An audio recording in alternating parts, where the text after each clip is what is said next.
বই লিখেছেন এবং সেই বই নিয়ে তার প্রত্যাশা বা অভিব্যক্তি কেমন? ভাইয়া আসসালামু আলাইকুম। ওয়ালাইকুম আসসালাম। প্রিয় পাঠক, আসসালামু আলাইকুম। আমি আলমগীর কবির, একজন অ্যাক্টর প্লাস রাইটার।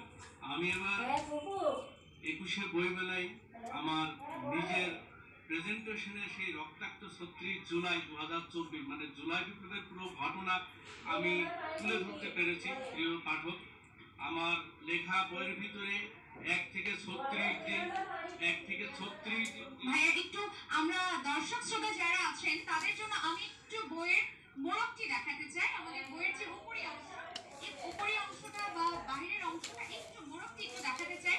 তাহলে হয়তো বইয়ের যে নামটি রয়েছে এই নামটি শুনে বা নামটি দেখে আমাদের যারা দর্শক শ্রোতা আছেন তারা বুঝতে পারবেন। এবার আপনি একটু এভাবে ধরে কথা বলুন।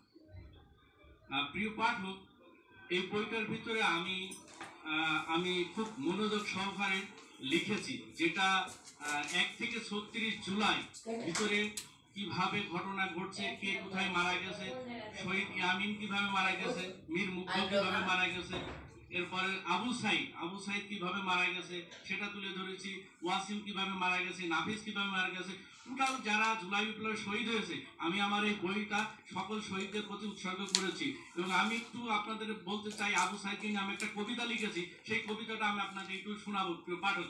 ভাইয়া আমরা যেহেতু আমাদের সংক্ষিপ্ত সময় আমরা জাস্ট দুটি লাইন শুনবো, অনুগ্রহ করে আমাদেরকে দুটি লাইন শুনুন।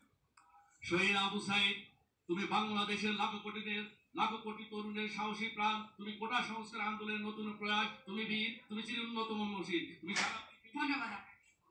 প্রিয় দর্শক, আমার এই বইটা সাজি প্রকাশনীতে পাওয়া যাচ্ছে 64-65 নাম্বার স্টলে।